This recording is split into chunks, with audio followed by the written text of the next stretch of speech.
प्रश्न 8। त्रिभुज ABC में यदि कोण C बराबर 90 डिग्री और कॉट B बराबर 1/√3 तो सिद्ध करें कि cos A into cos B बराबर sin A into sin B। प्रश्न 8। त्रिभुज ABC में यदि कोण C बराबर 90 डिग्री दिया हुआ है तो पहले हम त्रिभुज ABC बना लेंगे। तो कोण C 90 है यानी समकोण त्रिभुज दिया हुआ है। तो इस तरह से पहले एक त्रिभुज बना लेंगे जो कि हो जाएगा ABC। तो देखिए ABC क्योंकि कोण C 90 कह रहा है तो कोण C यहाँ पे लिखेंगे C को। तो यहाँ पे क्या है 90 डिग्री का कोण बना रहा है। तो समकोण के सामने वाला भुजा को क्या कहते हैं? कर्ण। ठीक है, तो ये भी क्या हो गया? कर्ण हो गया। और BC हो गया, कोण A के लिए BC हो गया लंब। ठीक है, कोण A के लिए BC क्या हो गया? लंब हो गया। और AC आधार हो गया। लेकिन कोण B के लिए AC लंब हो गया और BC आधार हो जाएगा। ठीक है, तो क्या दिया हुआ है प्रश्न में? तो लिखेंगे यहां कॉट B बराबर 1/√3। 1/√3। अब देखिए कॉट B यानी कोण B का बात कर रहा है। तो इस कोण के लिए क्या हो जाएगा? BC आधार हो जाएगा। ठीक है, और इसके सामने वाला भुजा AC क्या हो जाएगा? लंब। AC लंब हो जाएगा इस कोण के लिए। तो हम जानते हैं कि कॉट जो होता है tan का उल्टा होता है। ठीक है, तो tan बराबर होता है लंब बटा आधार। तो कॉट बराबर क्या हो जाएगा? आधार बटा लंब यानी BC बटा AC लिख लेंगे। क्या लिखेंगे? BC बटा AC बराबर 1/√3। 1/√3 इस तरह लिख लेंगे। यानी तो इस कोण के लिए देखिए कॉट B है यानी B, कोण B को देखना है। तो कोण B के लिए BC क्या हो जाएगा? आधार और AC लंब हो जाएगा। ठीक है, तो कॉट tan का उल्टा होता है। ठीक है, तो कॉट बराबर होता है आधार यानी BC बटा AC यानी लंब। आधार बटा लंब। तो BC आधार हो गया और AC क्या हो गया? लंब। तो इसीलिए हम लिखे हैं BC बटा AC यानी आधार बटा लंब। तो BC बटा AC बराबर 1/√3। तो इसको हम इस तरह लिख सकते हैं। देखिए इसको हम लिखेंगे या, अब तिरछा गुना करेंगे तो क्या हो जाएगा? BC बटा 1 बराबर AC बटा √3। ठीक है, तिरछा गुना करेंगे तो AC यहाँ पे चला जाएगा, इसके साथ गुना हो जाएगा, 1 यहाँ पे आ जाएगा। ठीक है, 1 को इस तरफ भेज देंगे क्योंकि 1 गुना में है तो इस तरफ आके भागा में हो जाएगा, और AC भागा में है तो इस तरफ जाके गुना में हो जाएगा। तो इस तरह लिख सकते हैं BC बटा 1 यानी 1 को यहाँ पे लेके आ जाएंगे और AC को यहाँ पे लेके चले जाएंगे। तो BC बटा 1 बराबर AC बटा √3। इस तरह इसको लिख सकते हैं, कोई फर्क नहीं पड़ रहा है। ठीक है, तो BC बटा 1 बराबर AC बटा √3 को हम K के बराबर मान लेंगे। तो लिखेंगे माना, यानी BC बटा 1 बराबर K और AC बटा √3 बराबर K, ये हम मान लेंगे। तो लिखेंगे अतः BC बराबर क्या हो जाएगा? BC बराबर हो जाएगा 1K।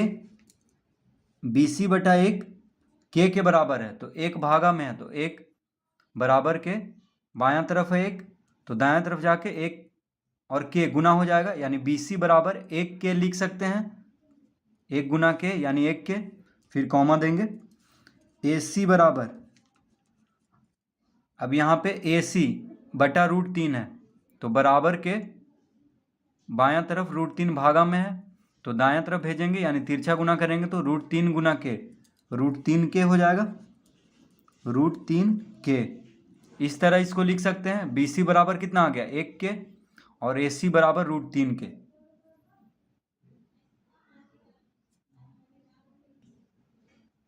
तो इसका मतलब हुआ BC बराबर कितना आ गया, देखिए BC बराबर आ गया 1 और AC बराबर √3 AC बराबर कितना आ गया √3 ठीक है। BC 1 आ गया और AC √3 इस तरह हम दो भुजा ज्ञात कर लिए हैं। अब तीसरा भुजा यानी कर्ण निकालेंगे। तो हम जानते हैं कि समकोण त्रिभुज में कर्ण का वर्ग बराबर होता है आधार का वर्ग जोड़ लंब का वर्ग, ठीक है। तो ये दोनों का वर्ग, ये दोनों जो भुजा इसके वर्गों का जोड़ के बराबर होता है कर्ण।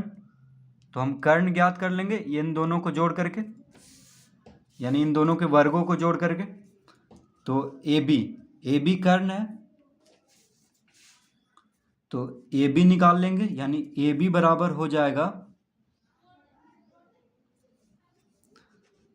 AC का वर्ग जोड़ BC का वर्ग और अंडर रूट कर देंगे, ठीक है। तो AB यानी कर्ण निकल जाएगा। AB क्या है, कर्ण है, समकोण के सामने वाला भुजा को कर्ण कहते हैं। तो AB निकल जाएगा। AC कितना है, AC है √3 AC कितना है √3 तो वर्ग है, AC का वर्ग है तो इसका वर्ग कर देंगे जोड़ BC कितना है 1 तो 1 का वर्ग कर देंगे और इसका अंडर रूट।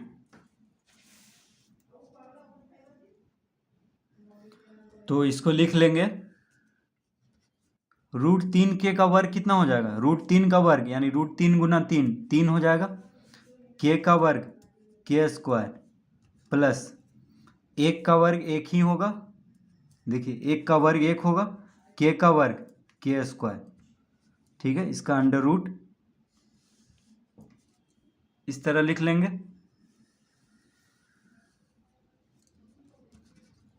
अब 3 का वर्ग और 1 का वर्ग जोड़ देंगे तो 3 1 4 यानी 4 का वर्ग अंडर रूट हो जाएगा, अंडर रूट 4 का वर्ग।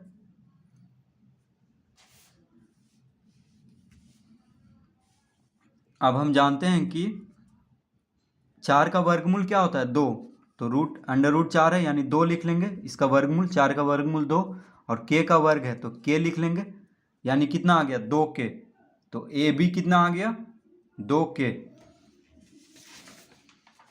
तो इसका मतलब हुआ AB कितना आ गया है 2 तो देखिए तीनों भुजा निकल चुका है इसमें, इस त्रिभुज का कर्ण लंब और आधार निकल चुका है। तो कोण B के लिए ये हो गया आधार, ये हो जाएगा लंब, और कोण A के लिए ये हो जाएगा लंब और ये हो जाएगा आधार।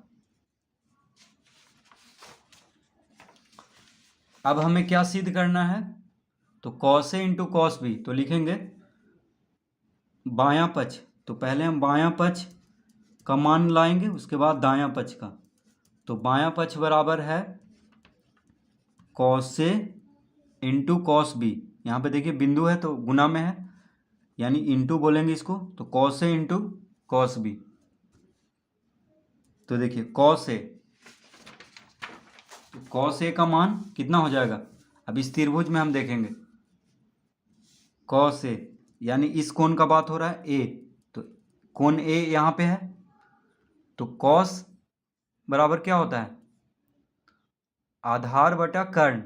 तो देखिए इस कोण के लिए आधार कौन है AC है, cos A है यानी कोण A का बात हो रहा है, तो cos बराबर होता है आधार बटा कर्ण, यानी कोण A के लिए कोण A देखेंगे क्योंकि cos A है, तो कोण A के लिए AC हो गया आधार और AB तो कर्ण है ही, कर्ण तो नहीं बदलेगा, बस आधार और लंब बदलेगा क्योंकि कोण A के लिए ये आधार हो जाएगा लेकिन कोण B के लिए ये हो जाएगा लंब।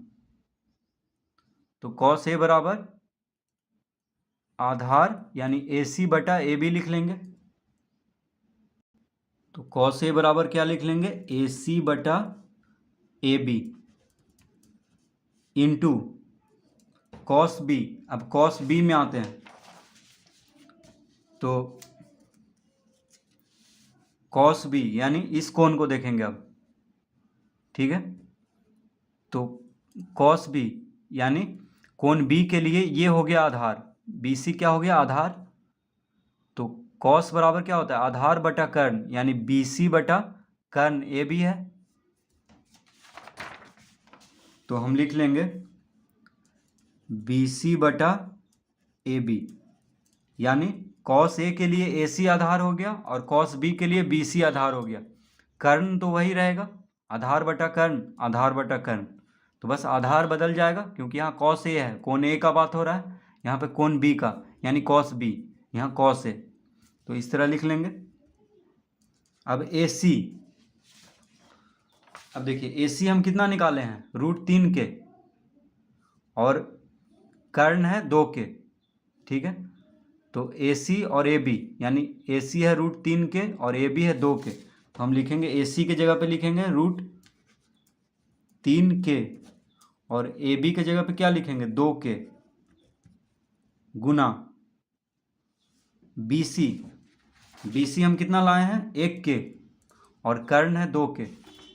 तो बी सी की जगह पे क्या लिखेंगे 1 के और ए बी कितना है 2 के, ठीक है।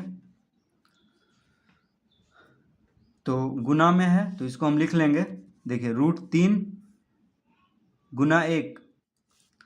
अब यहाँ पे सब गुना में है तो के से के खत्म हो जाएगा, के से के खत्म हो गया। तो √3 गुना 1 √3, 2 गुना 2 4, यानी √3 बटा 4 आ गया, ठीक है। √3 गुना 1, देखिए बिंदु है यानी गुना में है, तो √3 गुना 1 √3, 2 गुना 2 4। तो बायां पक्ष यानी cos A into cos B बराबर कितना आ गया √3 बटा 4।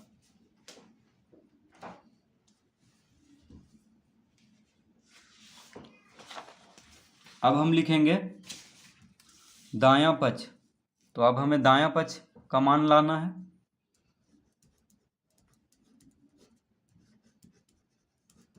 तो दायां पक्ष क्या है, साइन ए, साइन ए इंटू साइन बी। दायां पक्ष क्या है, साइन ए इंटू साइन बी, ठीक है। तो फिर से हम चित्र को देखेंगे। तो साइन ए यानी इस कोण का बात हो रहा है, साइन ए, ए यहाँ पे है तो इस कोण का। तो साइन बराबर क्या होता है, लंब बटा कर्ण।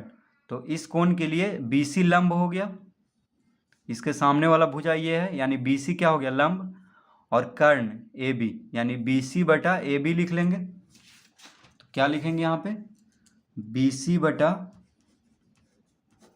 ए बी गुना, अब साइन बी, तो फिर से यहाँ पे देखते हैं साइन बी। तो देखिए इस कोण का बात हो रहा है, अब साइन बी है तो साइन बराबर होता है लंब बटा कर्ण। तो इस कोण के लिए इस कोण का सम्मुख भुजा ये है ए सी, यानी ए सी लंब हो गया इस कोण के लिए। तो ए सी बटा ए बी लिख लेंगे। क्या लिखेंगे ए सी बटा ए बी, यानी साइन ए के लिए बी सी हो गया लंब और साइन बी के लिए ए सी हो गया लंब, कर्ण तो वही रहेगा, ठीक है। तो यहाँ पे लिख लेंगे साइन ए इंटू साइन बी बराबर क्या हो जाएगा बी सी बटा A B into A C बटा ए बी। बी सी कितना लाए थे, फिर से हम चित्र में देखेंगे। बी सी हम लाए थे 1 के और कर्ण है 2 के, यानी ए बी। बी सी कितना है 1 के और ए बी कितना है यानी कर्ण 2 के, इंटू ए सी। ए सी कितना लाए थे हम √3 के और कर्ण है 2 के, यानी ए बी है 2 के। तो लिखेंगे यहाँ पे ए सी कितना है √3 के, कर्ण है 2 के, अब गुना में है सब, तो के से के कट जाएगा, के से के कट गया, क्या बचा? तो √3 गुना 1, √3 गुना 1 यानी √3 बटा 2 गुना 2 यानी 4। तो बायां पक्ष बराबर भी इतना ही आया था, √3 बटा 4। देखिए बायां पक्ष बराबर भी कितना आया था, √3 बटा 4, और दायां पक्ष बराबर भी इतना ही आ गया है, यानी दोनों का मान बराबर है। तो इसका मतलब हुआ कि cos A into cos B बराबर है sin A into sine B के। तो लिख देंगे अतः बायां पक्ष बराबर दायां पक्ष। यही सिद्ध करना था कि दोनों का मान बराबर आना चाहिए, यानी cos A into cos B बराबर sin A into sine B. तो बायां पक्ष हम क्या माने थे, बायां पक्ष हम किस, यहाँ पे बायां पक्ष कौन है, cos A into cos B है, और दायां पक्ष है sin A into sine B.